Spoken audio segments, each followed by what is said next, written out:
El que no entiende que el tema minero debe ser controlado y que la propuesta de este nuevo código establece normas nuevas, rígidas, para que se controle realmente el tema ecológico, está equivocado. ¿Por qué está equivocado? Porque el mundo que les espera a ustedes y a sus hijos, por tanto a mis nietas, y a mí eso sí me preocupa. Me preocupan ustedes, pero me preocupan más mis nietas. Es muy grave si nosotros de esta generación no nos tomamos en serio y seguimos los análisis que nos va a traer aquí el profesor Barría, quien de manera muy certera y muy preocupado por el tema ecológico, independientemente de su tradición de ser un político de fusta también, es un gran ecologista. Se le respeta sus ideas y él tiene derecho a hacer la vida en que le parezca bien en la política, pero cuando está en la academia lo ha hecho correctamente y nunca se ha contradecido con sus prácticas ecológicas. Yo saludo eso y doy un aplauso para el profesor Barría por esa actitud, que debe ser el modelo que tienen que seguir los jóvenes. Les hago un último llamado, pero antes de hacer el último llamado, insisto, el reconocimiento importante al aporte que ustedes van a escuchar aquí. Yo tendré que irme a los videos para verlo porque no estaré presente. Me comprometo a escucharlo. La fortaleza de Barría, ¿cuál es? Lo ecológico, el aporte que van a tener aquí. Tengan eso como punto de referencia. Seguramente que él hará un código y lo sabe como diputado para llevarlo allá y lo llevará con ustedes a presentarlo en la Asamblea a través de la Oficina de Participación Ciudadana para ver si hay algún diputado que lo va a prohijar. Yo lo acompañaré ese día. Ahí estaremos en primera fila. Y cuando venga aquí el tema de la minería, tenga la seguridad de que yo estaré en la primera fila. ¿Por qué? Porque esta es la hora de dar la cara por el futuro. Para cerrar, después que le he dado el talato un poco largo, debo decir que para mí es un orgullo como decano que el profesor Luis Barría haga una propuesta de un código de mina renovado con un principio de desarrollo sostenible de acuerdo a la cumbre de la tierra, que por cierto muchas cosas no se cumplen, pero es bueno cuando la gente todavía encuentra que estas cosas son importantes y lo asume como un reto y es capaz de convocar a la gente joven como ustedes para escuchar su proyecto. Pido un aplauso para ustedes presentes y también para Luis Barría por su apoyo.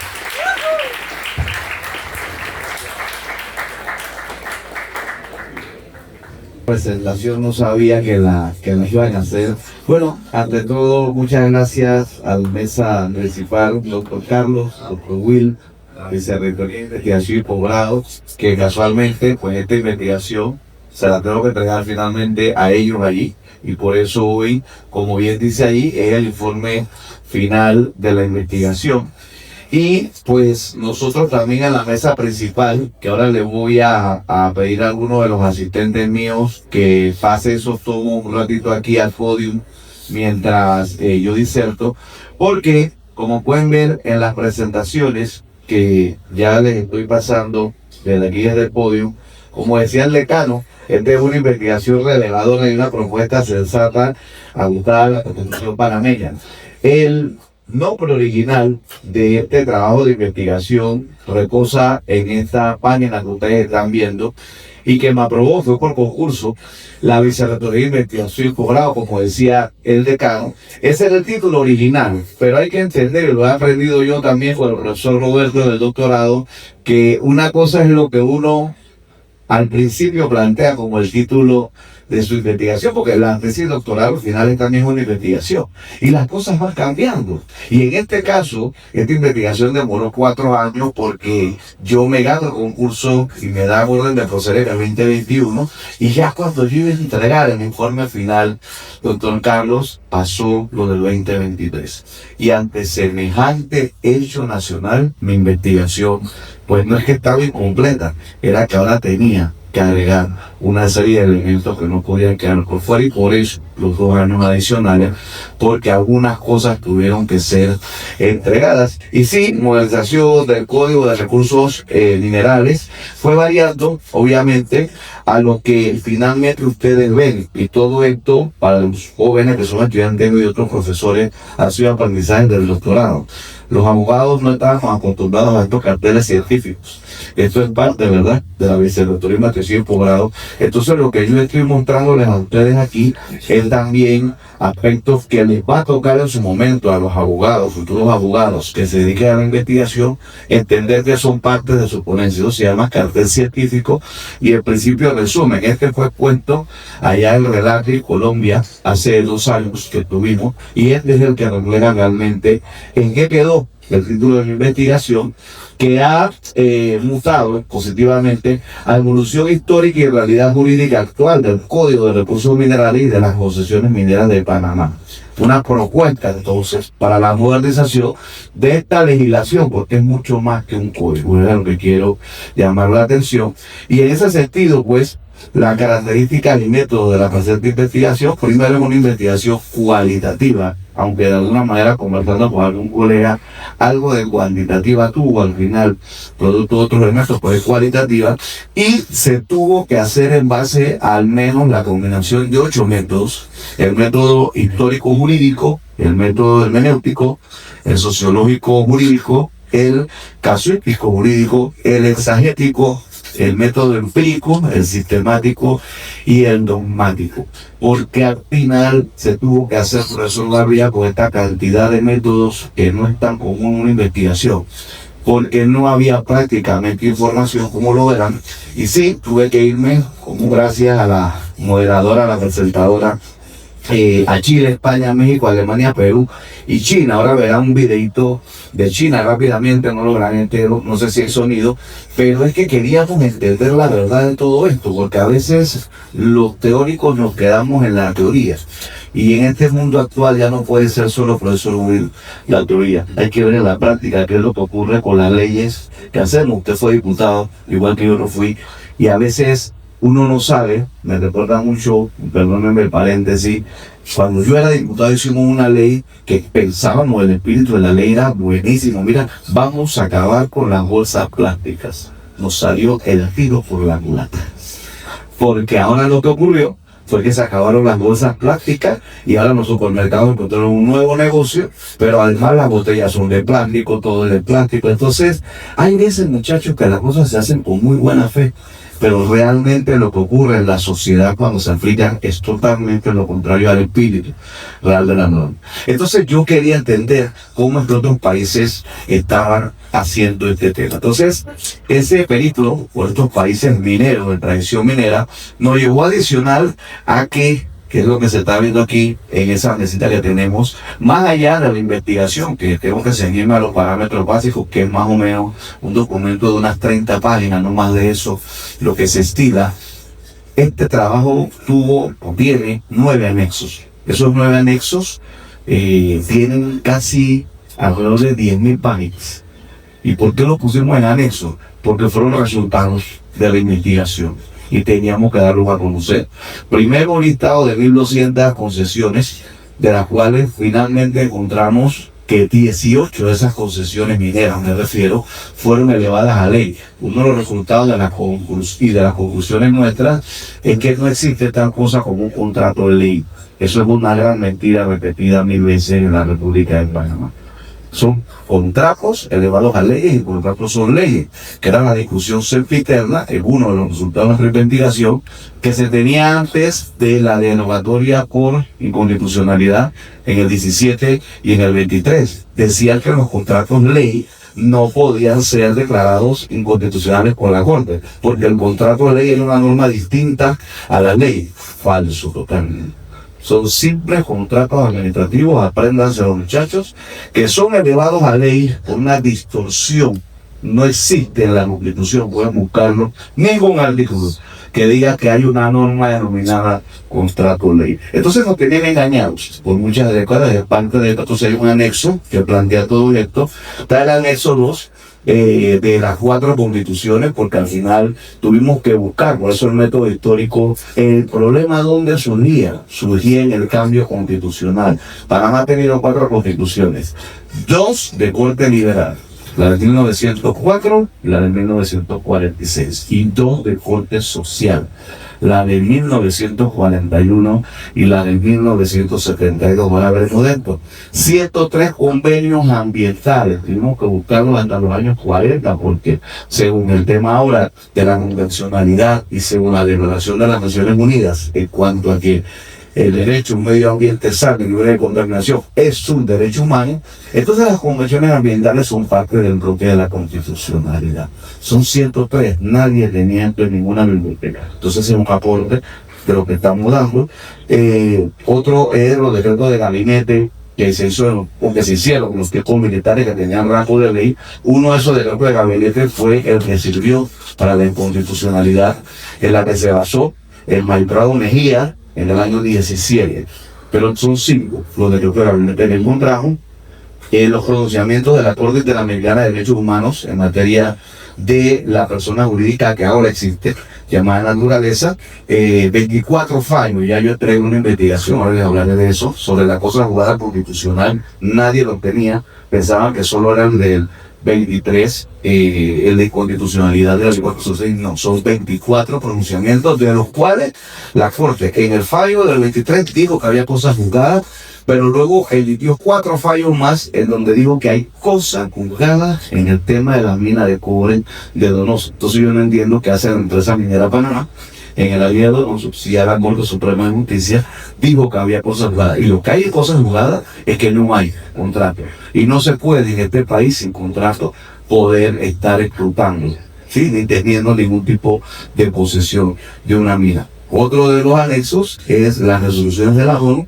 Y el último, que mi estudiante me está trayendo porque hubo un pequeño error allí, pero ahorita lo que realmente trayó es poco, es que también se encontraron algo, yo digo hallazgos, porque decir descubrimos, me suena a Cristóbal Colón cuando dijo que descubrió América, pero ya América lo han descubierto, ¿verdad? Entonces tenemos hallazgos porque resulta ser que existe en el registro público, y yo lo recordaba porque yo fui director del registro público entre el 2009 y el 2011, pero no le prestamos atención. Registro minero. Existen tomos de registro minero. Entonces, cuando usted lo ve sin entender que tiene que ver con investigación, es porque es lo que se registra en el registro público, la propiedad privada.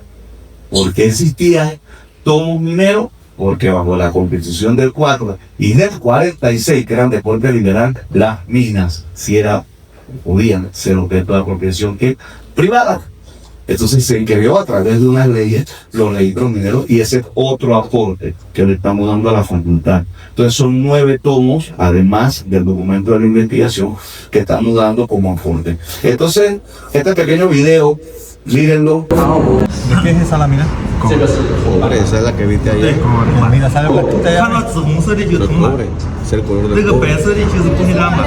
No, pero mira cómo sale al final, ¿ves? Porque ya le quitaron los Las demás. láminas de metales, aparte de este cobre, se convierten en iones y se sedimentan. Se sedimentan. Se sedimentan, ¿no? Se sedimentan. Sí, claro. Esa es la hidrofobia. La separa. Lo que queda nomás es la placa de cobre sola. Y ahí La después placa de lo cobre otro- queda cobre sola. Ajá.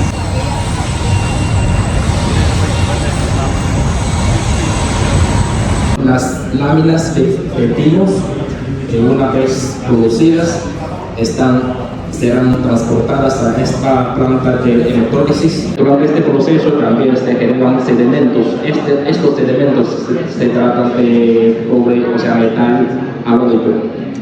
在这个硒贵色液，我们把它生产成金银硒锑铂钡。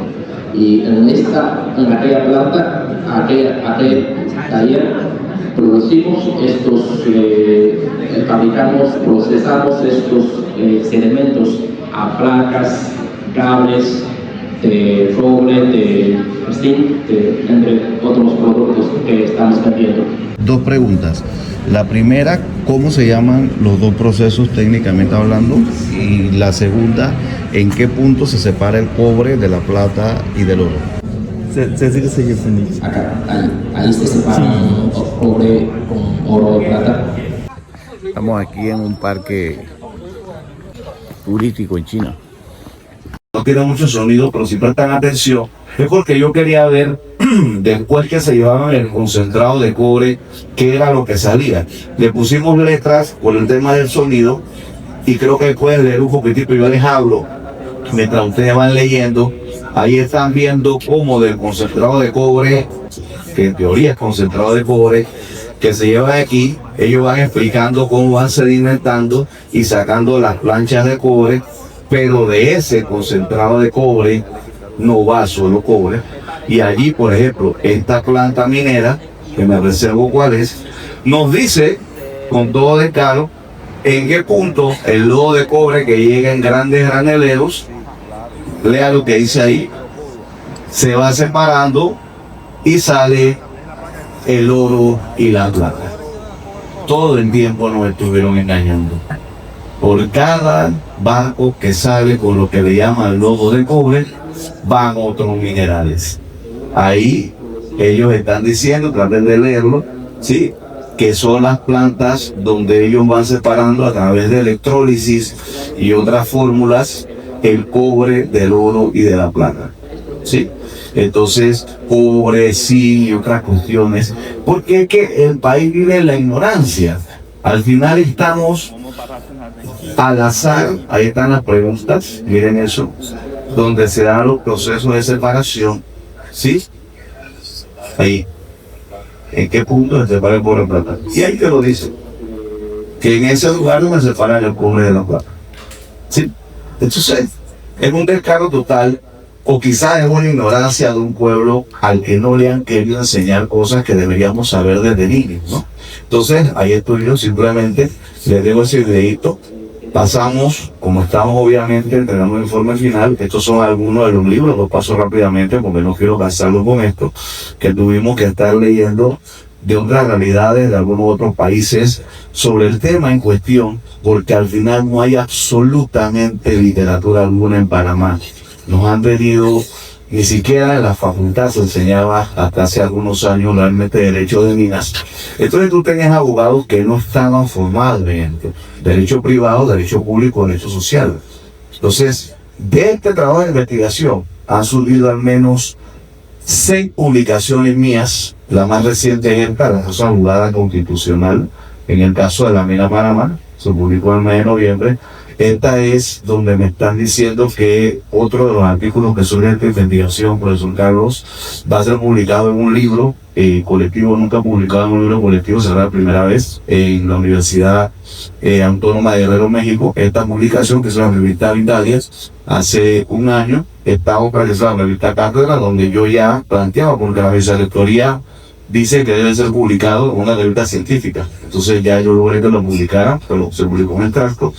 Y en los 2 últimos congresos de Derecho Procesal del profesor Zamorano y el Código Panameño, también se ha insertado ya el tema del derecho ambiental y el derecho de minas, además pues, de estos carteles científicos que también fueron ya presentados en Colombia, en Panamá y en otros países. Todo esto son productos que han salido subsecuentes de esta investigación, y estas algunas de las ponencias virtuales. Entonces, el Código de Minas de Panamá, para ir avanzando rápidamente, obviamente es un desarrollo normativo en el que tuvimos que irnos hasta el año 1887, porque en el fallo del 23 nos llamó la atención, aquí se lo puse en grande, ojalá lo puedan leer en los distintos monitores.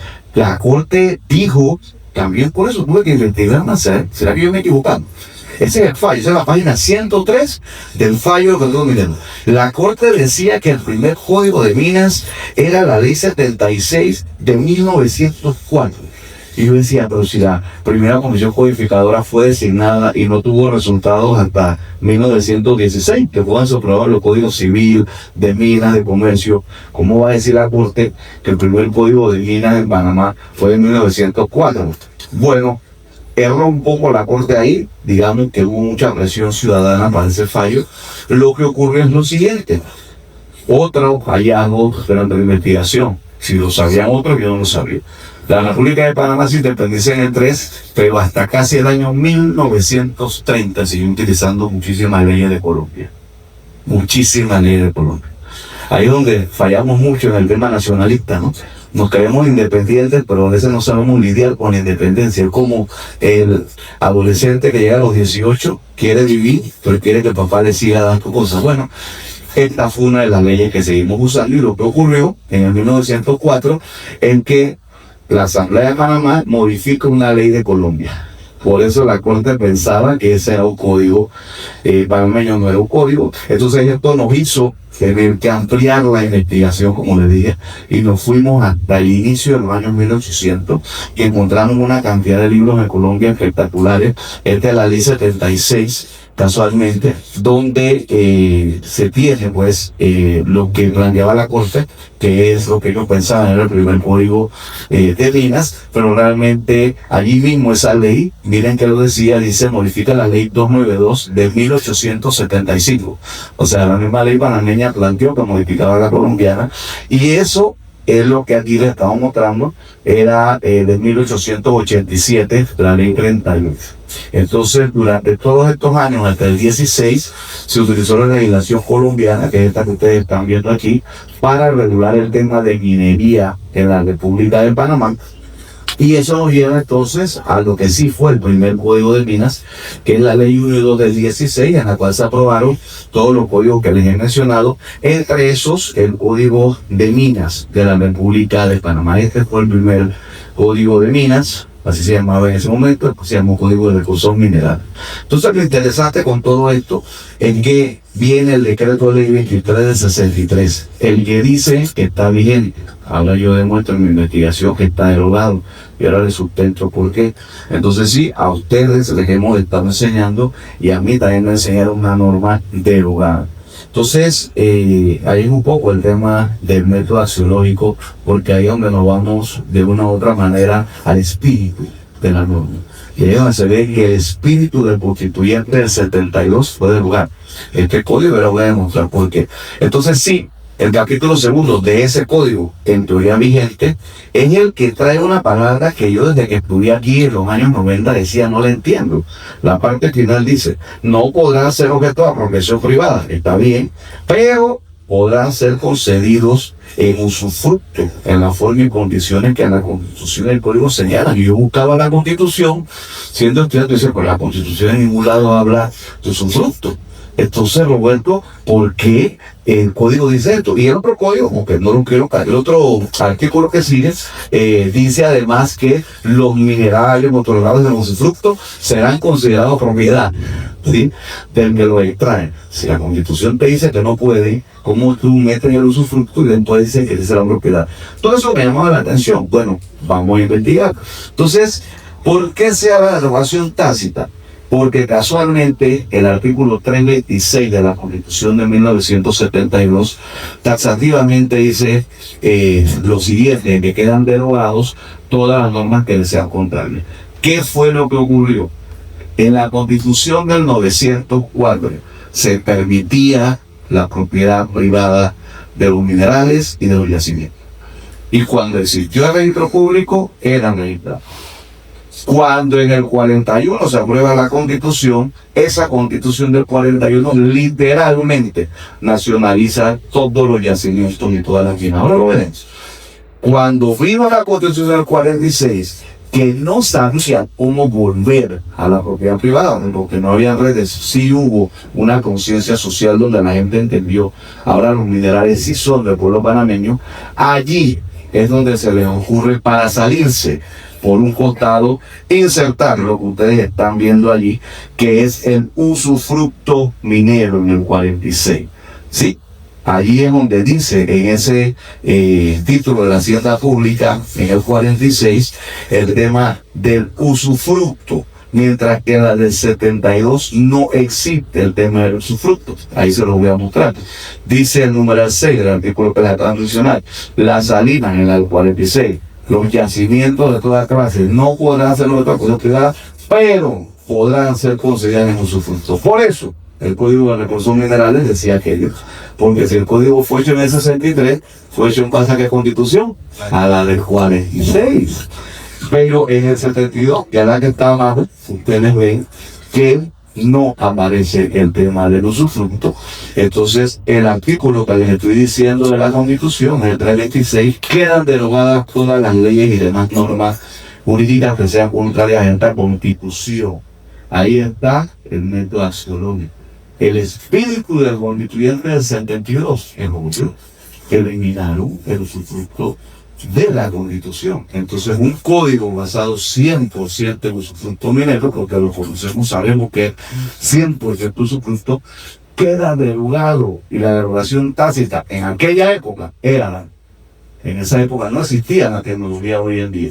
En esa época las relaciones eran tácitas. Pero además, demostraremos ahora, el usufructo siempre fue inviable. Entonces, los antecedentes rápidamente, el tema pues la Constitución de 1904 era la que marcaba que efectivamente podía ser objeto de ocupación privada, que está en uno de los anexos completitas, ¿sí?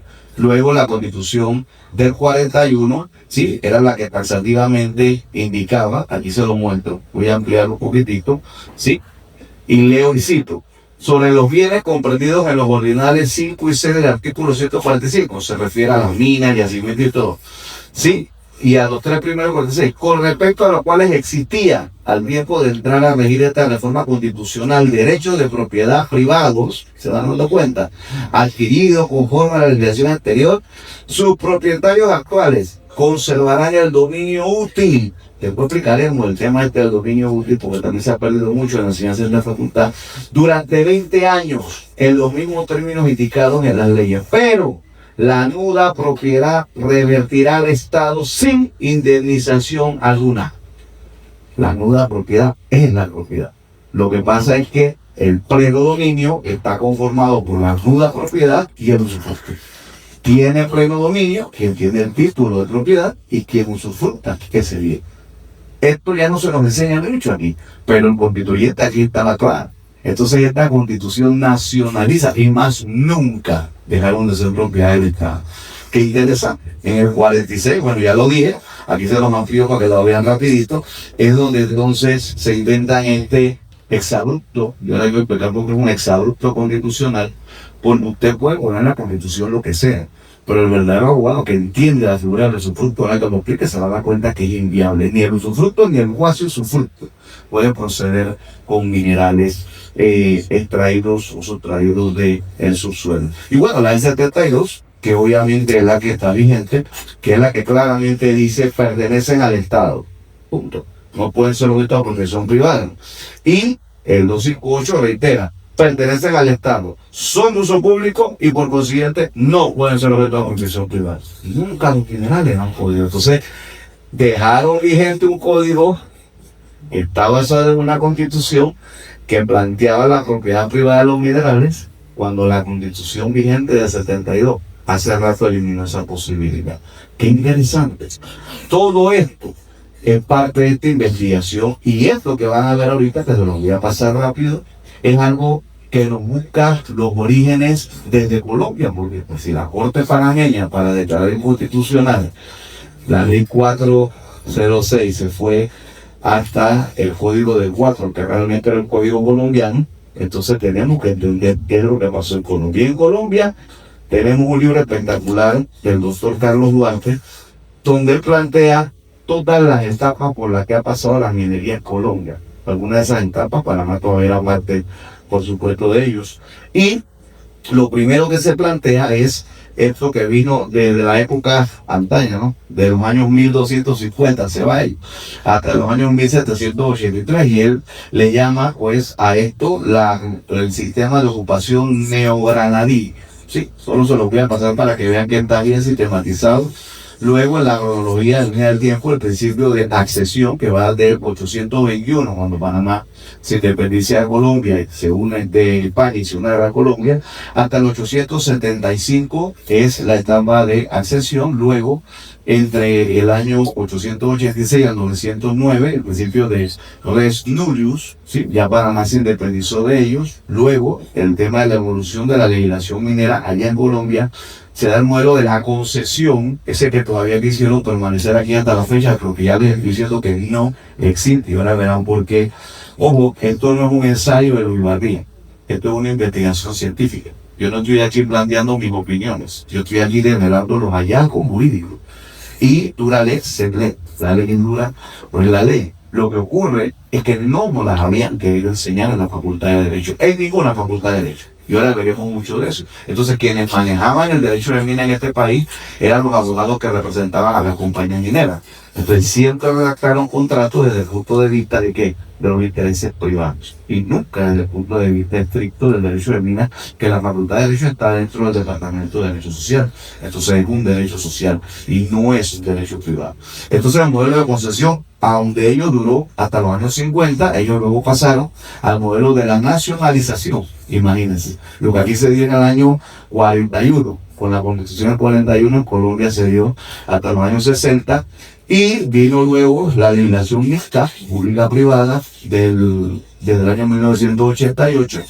Luego, en el 92 y hasta el 2010, la administración minera bajo el neoliberalismo, ahí sí ya cambiaron totalmente, y a la fecha plantea la crisis de inexequibilidad del código minero vigente ahí en Colombia, más o menos hasta nuestra fecha. Entonces, eso lo veremos después, la jurisprudencia panameña y mundial rápidamente. En el mundo se han dado ya varios fallos, se los paso rápido, después se nos debo los videos, el fallo Urgenda, contra los Países Bajos, allá en la Corte de la Haya, el fallo de lo que se llama el ecosistema del Mar Menor, donde le dieron personalidad jurídica a un mar para poder resolver unos problemas sobre el ecológico puro.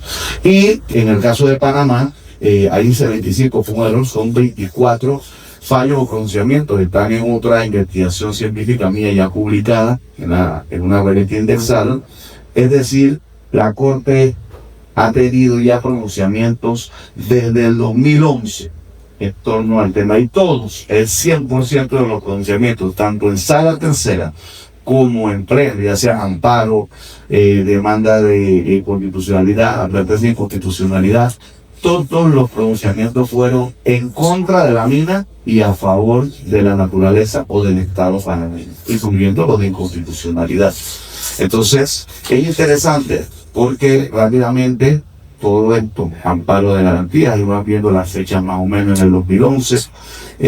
Esto se lo pongo, el videíto, porque el que no quiere entender qué fue lo que ocurrió, por eso el tema de el método sociológico jurídico, lo que ocurrió fue que del 23 para acá, esas decisiones o esa jurisprudencia obviamente estuvo altamente relacionada con la sociedad. Y el que no entienda el método sociológico jurídico, aquí está la mayor muestra. Les guste o no, la Corte declaró la inconstitucionalidad con esa rapidez por los movimientos sociales en la calle. El fallo es hermoso, el fallo es espectacular, pero ¿qué motivó el fallo? Eso que deja ahí. Entonces, la aclaración de sentencia del 2012, se lo pasó rápidamente, la demanda del 16, el fallo de inconstitucionalidad del 17, para que vean además la cantidad de pronunciamientos. Fallo del 17, por eso dentro de los anexos los decretos de gabinete. Este decreto que está ahí, el número 267. Miren, de esta investigación está saliendo otra, profesor Carlos, pues no quería mencionar. Yo creo que lo mencioné en el doctorado una vez. Estoy sacando un libro, no sé cómo lo voy a publicar, que se llama Todos los caminos conducen al Cobre. Ustedes saben lo que hemos descubierto aquí. Digo descubierto, a lo mejor personas con más edad que yo lo sabían. Las razones por las cuales Omar Torrijos iba a Coplecito, que no debería llamarse Coplecito, debería llamarse Coloncito. Pero en esa época no tenían satélite. Coplecito no queda en Bucle, queda en Colombia. Es porque Coloncito era el pueblo más cercano de Guinea a los yacimientos de cobre, oro, molibdeno y plata, lo que hoy ustedes conocen como Minera Panamá. Y si ustedes ven en esa época militar, lo que son numismáticos, donde está Raúl, por acá se me perdió, es donde el Estado panameño acuñó más monedas de oro. ¿De dónde sale el oro? Con el que acuñaban las monedas de oro en Panamá para los coleccionistas. No las traían de Canadá. Ellos hacían las exploraciones porque tanto Arnulfo Arias en el 41 como Torrijos en el 68, para ellos, imagínense, Arnulfo Arias en el 41, la reversión del canal era una utopía que jamás pensaron. Y en el 68 quizás Omar lo soñó, pero nunca tuvo certeza de que se daría. En esa época no existía todavía el derecho ambiental. El desarrollo del país, esto es una investigación, yo vine aquí a decir las cosas como son. Diré algunas cosas que a uno no les guste, y quizás otras a otros no. A los ambientalistas algunas no les dirán, a los mineralistas algunas tampoco les gustarán. Ambos líderes, algunos futbolistas en su momento, 30 años de diferencia, vieron el desarrollo del país en base a la explotación minera. Esa es la verdad. Lo tengo que decir. Nunca vieron el desarrollo del país en base al canal de Panamá. Era una utopía en ese momento. Por eso Arnulfo nacionaliza con la Constitución de 41 toda la isla. Y por eso Torrijos comienza a viajar a Pueblecito a hacer todas las exploraciones que después se quedaron de la mina que ustedes conocen. Y además aprueba este decreto de gabinete que en el fondo no lo pueden leer bien, lo que decía es que no podía otorgarse ninguna concesión minera en el área de Molejó, lo que ustedes conocen como Minera Panamá, sin que se dieran una serie de pasos. Y este decreto, vigente hasta el año 17, fue una de las bases del magistrado Mejía para aplicar el principio de estricta legalidad. Es decir, Mejía planteó que la concesión administrativa se dio sin cumplir con este decreto de gabinete que tiene nivel de ley y por eso es inconstitucional. Miren ustedes, interesante. Una investigación tiene que soltar la verdad, más allá de lo que les guste a unos u otros no.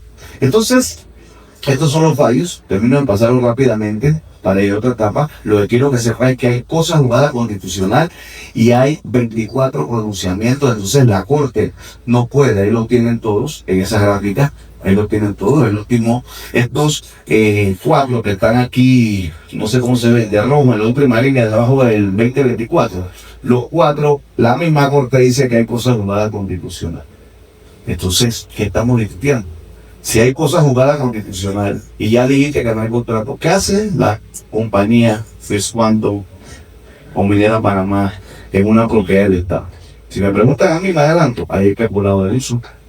¿Por qué ellos vendieron el concentrado de cobre? Si ya hay cosas jugadas constitucional y ya sabemos que es propiedad del Estado. Es más, hubo un comunicado de la minera hace 2 semanas, ¿no se acuerdan? Son por Estrella, que dijo que reconocía que la propiedad de los minerales era de quién, del Estado panameño. Pero después salieron diciendo que habían vendido el concentrado de cobre, ¿verdad? ¿En cuántos millones? 134. Ah, ¿y de dónde entró esa plata? Si tú estás diciendo por un lado que reconoce que es del Estado, ¿por qué la vendiste? Hey, o sea, lo que pasa es que estos trabajos de investigación no se hacen, entonces no es un tema popular. Verán que en mis conclusiones yo doy paso y parte a algunas cosas, pero está muy claro, hay cosas jugadas constitucional y esto está aquí planteado. Por eso uno de los anexos tiene el 100% de esos 24 fallos y se lo estamos entregando también a la facultad, porque tampoco la Corte lo tenía sistematizado. Entonces, eso nos hace pasar a otra etapa más allá de los pronunciamientos y los fallos, y es casualmente los temas relacionados con el derecho de minas, que están dentro de los resultados de nuestra investigación. Lo que les decía, el pleno dominio y la duda propiedad. Esa imagen que están viendo ahí a la derecha es uno de los registros mineros. Lo conseguimos todo, tenemos que darle las gracias al Ministerio Público, al Archivo Nacional, nos están ayudando a digitalizarlos para que queden también en la facultad, porque leerlos nos abre mucho a la mente de quiénes eran los propietarios cuando las minas podían ser privadas, porque ahí está todo descrito con nombre y apellido, quiénes eran los que tenían la propiedad de las minas. Hay un último anexo que no les mencioné y no quise ni meterme en ese tema acá, ¿sí? Y es que esa para mí va a ser otra investigación. ¿Cómo vendieron Bayano? Si hoy estamos concluyendo, Bayano me refiero a la cementera Bayano, lo que conocen como CENIS, si es propiedad del Estado, no podía venderse, por la misma razón de que lo que estamos discutiendo es una mina. Entonces era una corporación estatal que se llamaba Bayano, Corporación Bayano. Y lo que ocurrió fue que entre el gobierno de Tana y del Toro Valladares la vendieron a CENIS. Esto es inconstitucional, no pueden venderlo. Todo lo que ha ocurrido ahí, de esa venta para acá, es un tema que hay que entrar a discutir, pero es una caja de Pandora, pues es una realidad, es una mina. Y más allá de eso hay una empresa que descubrimos y un proyecto que se llamaba, adivinen cómo, Cobre Panamá. El gobierno militar hizo un proyecto llamado Cobre Panamá y se inscribió en el registro público una sociedad anónima llamada Cobre Panamá. Todo eso está clamado, pero lo dejamos para después. Entonces, el predominio de la figura del derecho civil, que obviamente se divide toda propiedad y en usufructo. Ya más adelante, ¿pero a dónde quiero llegar?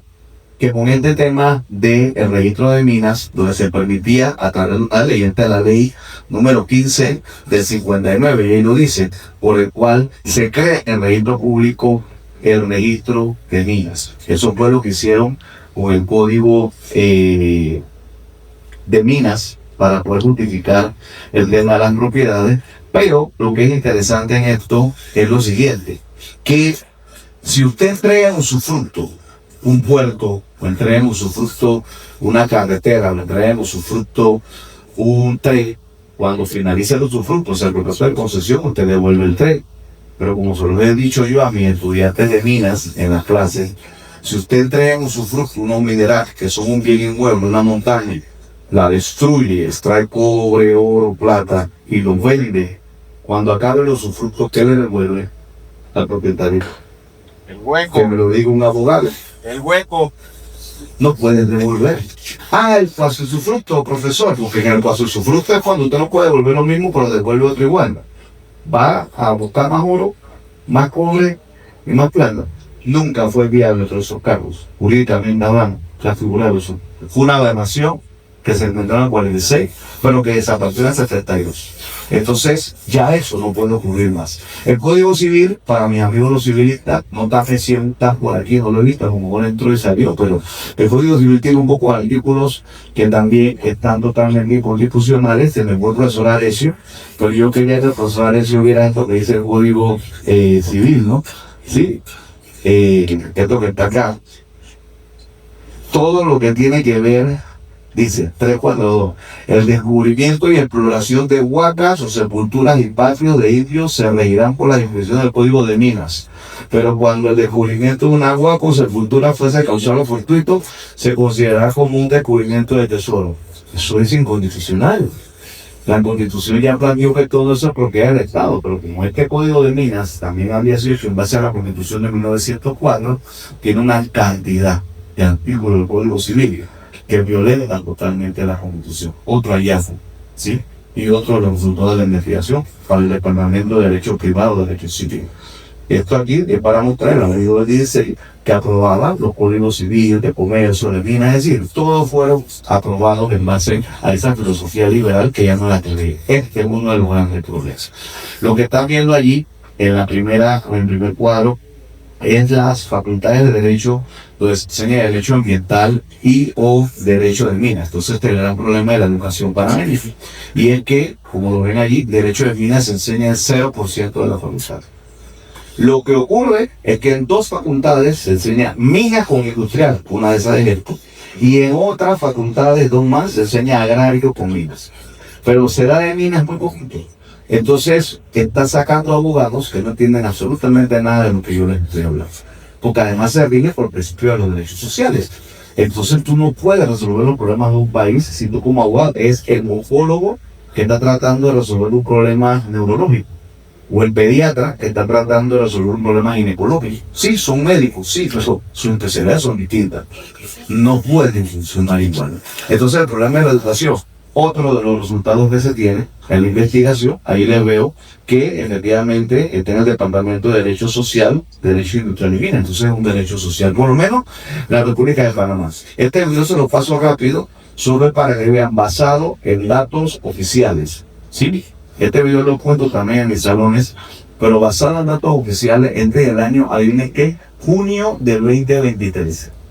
Y en junio del 2023 tengo más de 10 fuentes internacionales, varias. Pero he tomado la fuente que considero más fidedigna. Panamá reporta como producción de oro en el año 2023, y ahora lo verán allí que pasa en temas lentos, 11 toneladas de oro. Y arriba están los países con reserva de oro. No aparece Panamá. Entonces, ¿por qué los países que no producen oro lo tienen como reserva para fortalecer su economía? Y porque un país como Panamá, donde hay oro, no tiene ni un gramo de oro en reserva. Esa pregunta no llama la atención. Si al final decidimos sacar el oro, entonces, ¿por qué no nos lo quedamos y fortalecemos nuestra economía? ¿Saben cuánto está el valor del oro ahora mismo? en más de $4.000 por onza. ¿Sí? Ahí tienen a Panamá.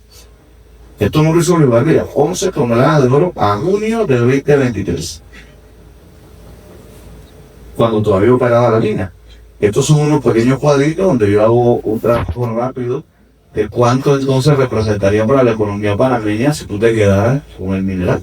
Oro, cobre, plata, que no está reportada, pero hay oro y plata, sí, y molibdeno. Y se calcula solo en un año, porque eso no era completo. Yo calculo, mi técnico me dieron profesor como 8.000, ¿no? En regla de tres, en un solo año, aquí en Panamá se produjo cercano a $10.000 millones en el mineral extraído de San Miguel. ¿Cuánto es la deuda externa? ¿Cuánto es el presupuesto del Estado? Estos son algunos otros valores. Se dice que esa es la cantidad que hay calculada, casi $300.000 millones en reservas en esa mina. Sí. Entonces, las decisiones no pueden pasar solo por decisiones ambientales, también por decisiones sociales, políticas y económicas. El desarrollo sostenible, que es el equilibrio entre lo económico, lo social y lo ambiental. Entonces, hay daño ecológico puro.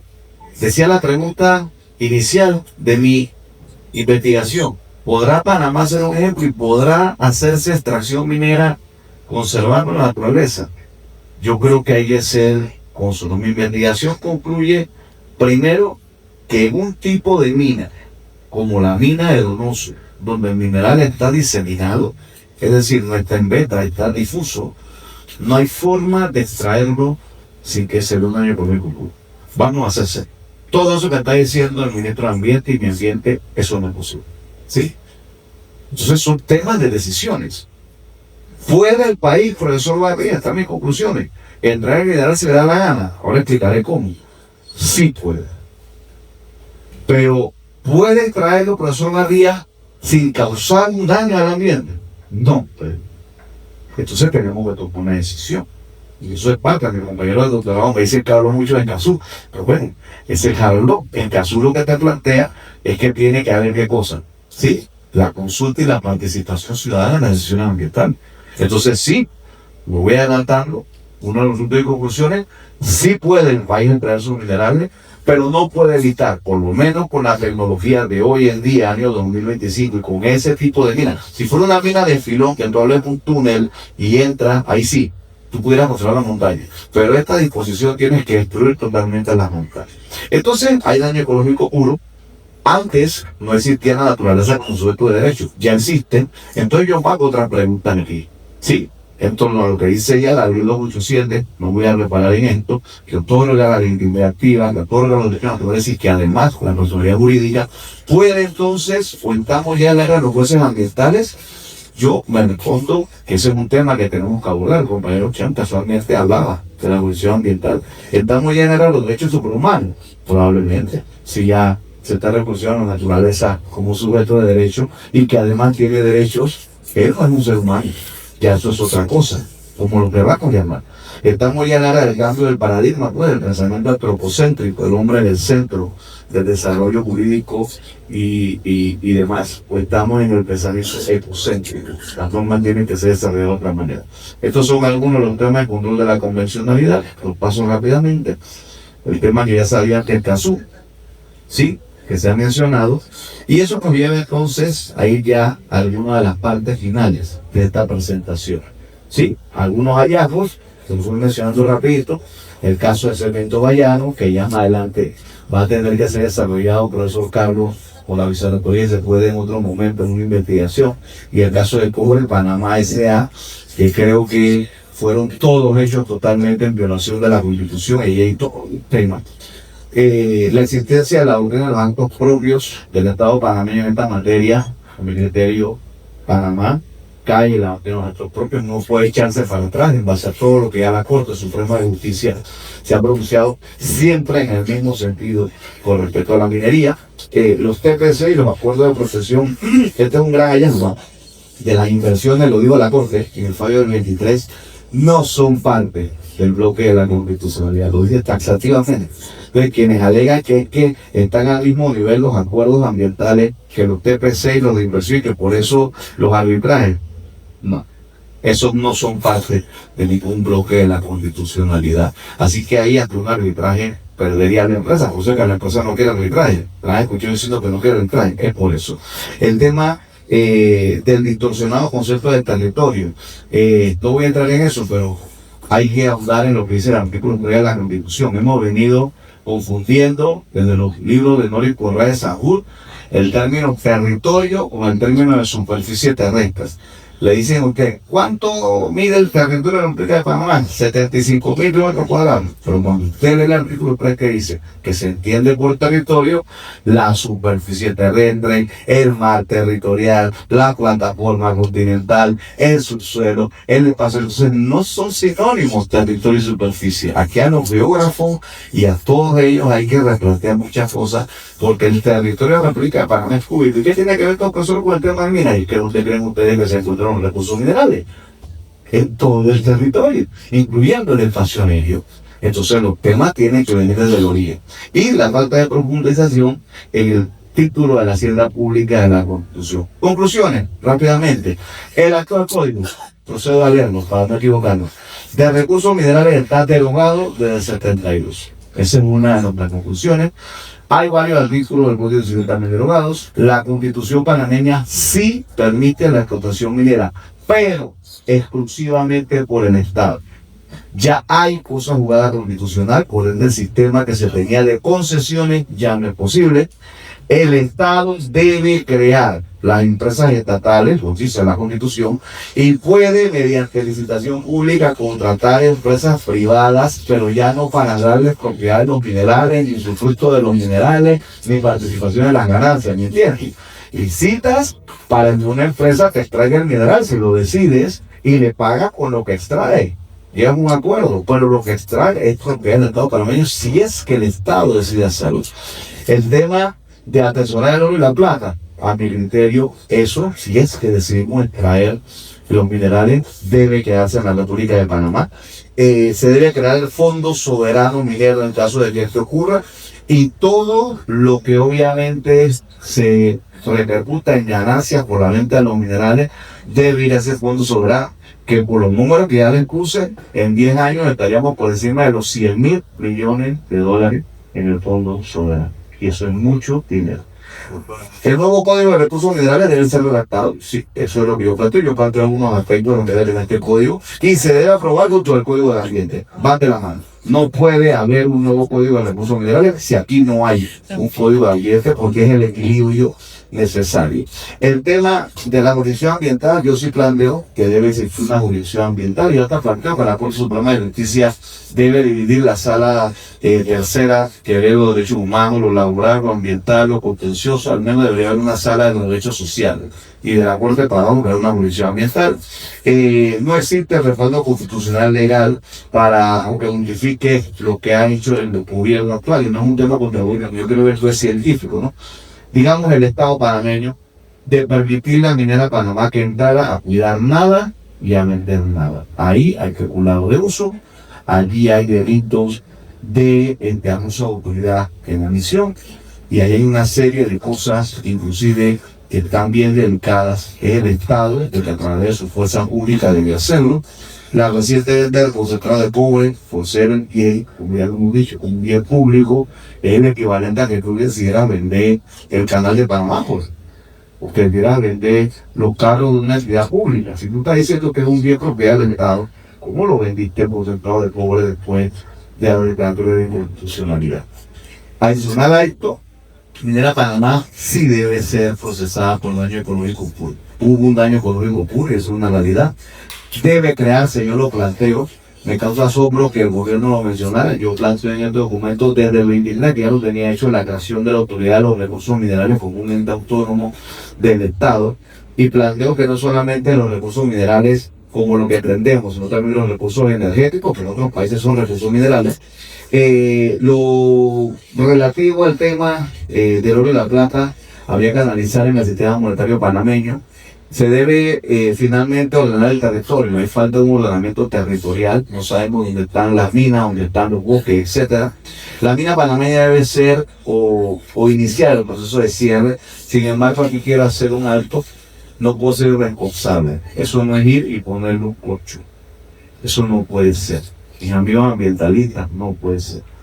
Lastimosamente, nos guste o no, no como lo dice el gobierno, pero la mina debe ser cerrada, pero para ser cerrada debe hacerse una licitación pública internacional y ver quién viene a operarla.